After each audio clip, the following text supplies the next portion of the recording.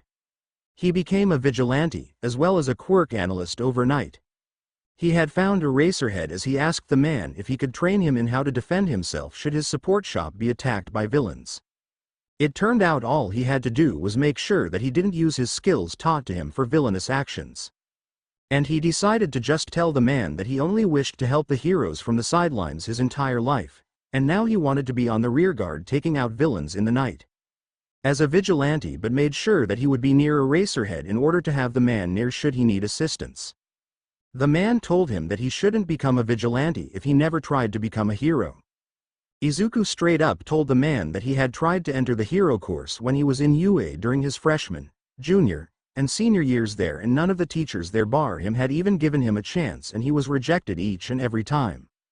So Eraserhead told him that if he was to become a vigilante, then he would become his protege after his original protege Shinso Hitoshi, who he also found out was his biological son, as the kid had never really had friends. Izuku would stalk the night as he was near the patrol of Eraserhead and his student Mind Freak. Izuku would have preferred him have the name Mastermind, but that was good too. As they were near his area, he found some people being attacked by some villains as he made his way to help them. As he landed behind the people attacking the young kids, he overheard what they were talking about.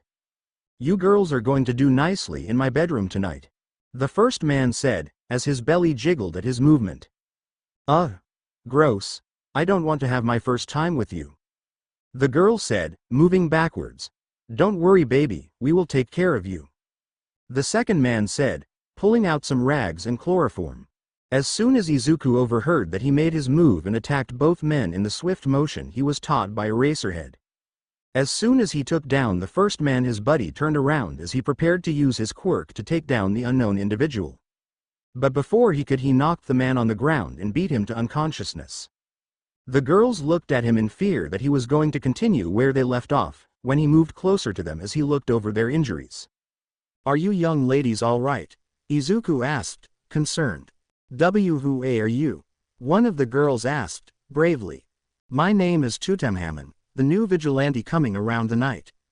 I protect the weak and teach them to be strong. Also, I make sure that they are okay after the experience of getting attacked," Izuku said, giving them his vigilante name. "Thank you. We wouldn't have been able to go home if it wasn't for you," one of the girls said, smiling. The other looked at Izuku with a cold look. She really didn't like how he was standing near them as he checked over their wounds. "I've never heard of you Tutenhamon. Are you really new here or are you lying?" the girl asked, suspiciously. "To be honest, you taking my word for how it would have been suspicious. But yes, what I said is true," Izuku said, staring into the girl's eyes as he said this. "Why do I get the feeling that you will attack us later tonight?" the girl asked, more nervous. "I won't, I am just making sure that you both are all right. I need to save other people in the night. Can't rely on the heroes only, right?" Izuku asked. "I don't trust you. How do I know that you won't follow me home and rape me in my own room?" the girl said, staring into his emerald eyes. "I am already married and have a kid on the way. I would never leave her for some teenager," Izuku said, looking at the girl a little miffed. "So, I'm not cute?" the girl asked, sadly. "You are cute and adorable, yes, but since I have someone in my corner to sat my desires. I don't want to go after those who are younger than me. That isn't right, not to mention that it would make my relationship with my wife ruined," Izuku said, standing up and getting ready to leave. As soon as he walked one step, he noticed movement behind him as he immediately turned around to defend himself, to only get hugged by the girl who was right behind him. "Thank you for not trying to take me for my body," the girl cried. As she cried into his chest, he decided to sit her down at a park bench to talk out her troubles. From what he sees, she doesn't seem to have a good family life. "So, is your home life good or are you being abused?" Izuku asked. "I am being abused physically and emotionally. My mother tries to have me used as a sex toy for her friends in order to pay the bills. She had went down the deep end when she started taking cocaine drugs.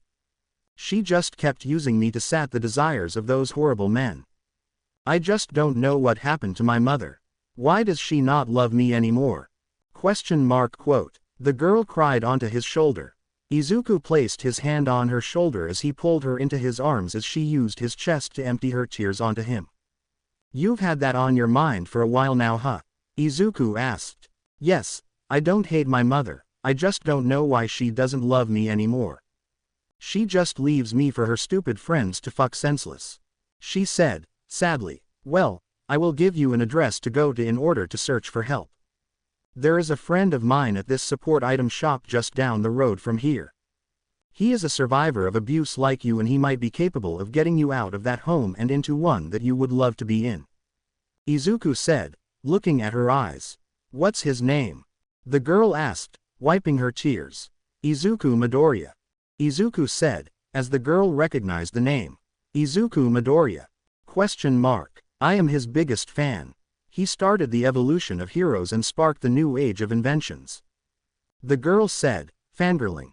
"What do you mean?" Izuku asked, teasingly. "He helped the former #1 hero All Might get back into his prime for his fight against All for One during the war against the villains," the girl said, as Izuku chuckled. "Well, he sounds like a good person. Do you want to know something about him?" Izuku asked her.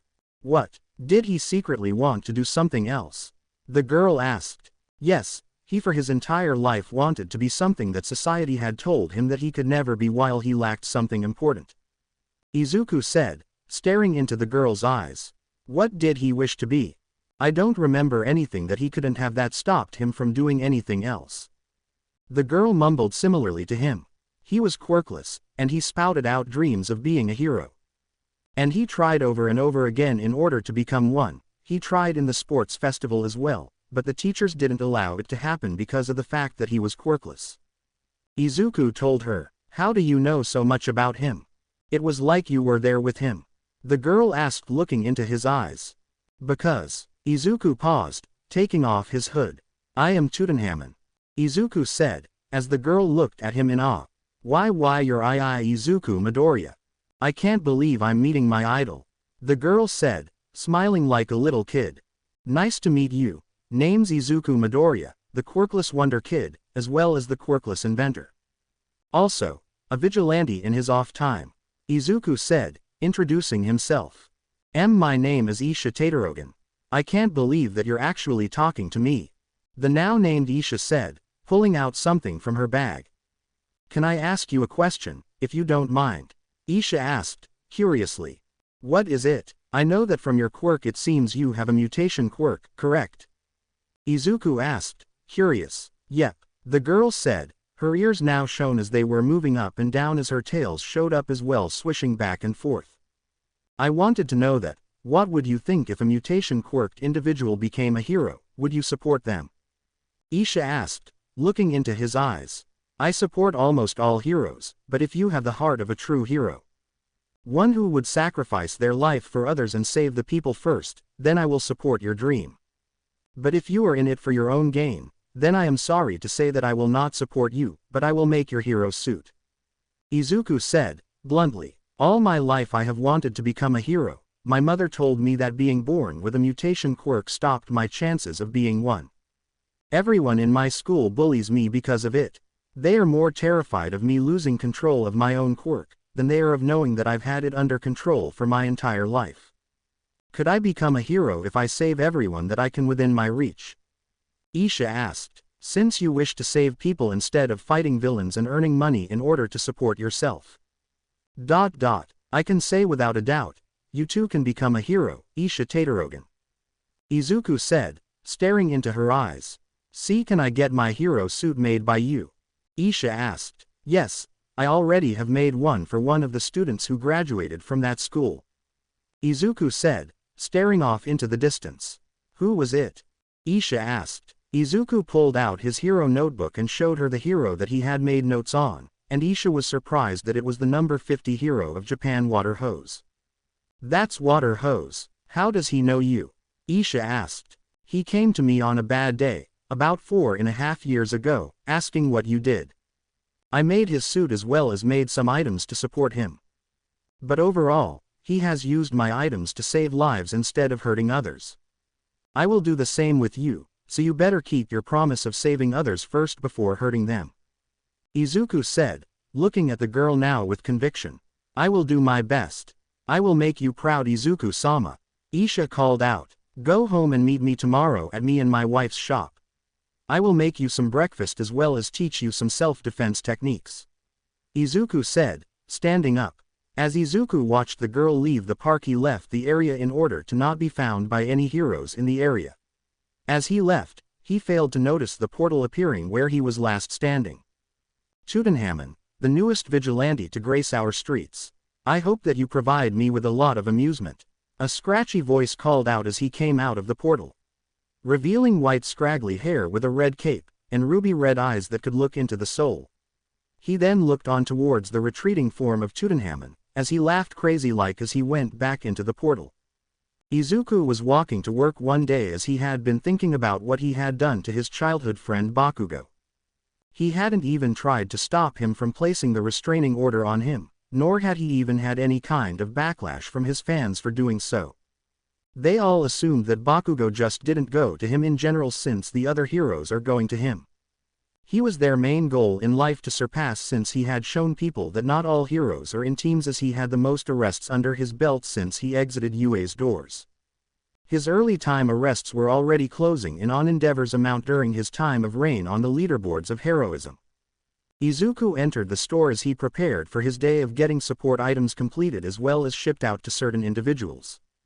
He had been having a great day since he found out a couple days ago that he was going to have a child with Mei. So imagine his surprise when he finds Melissa Shield coming into his shop as she was crying about how her day was the literal worst in the world. Izuku sat down on a chair as he tried to calm the woman down, during which he was successful as she stared at him in jealousy. I can't believe that I lost you to Mei of all people. I thought that I could get you since we were quirkless and be inventors together.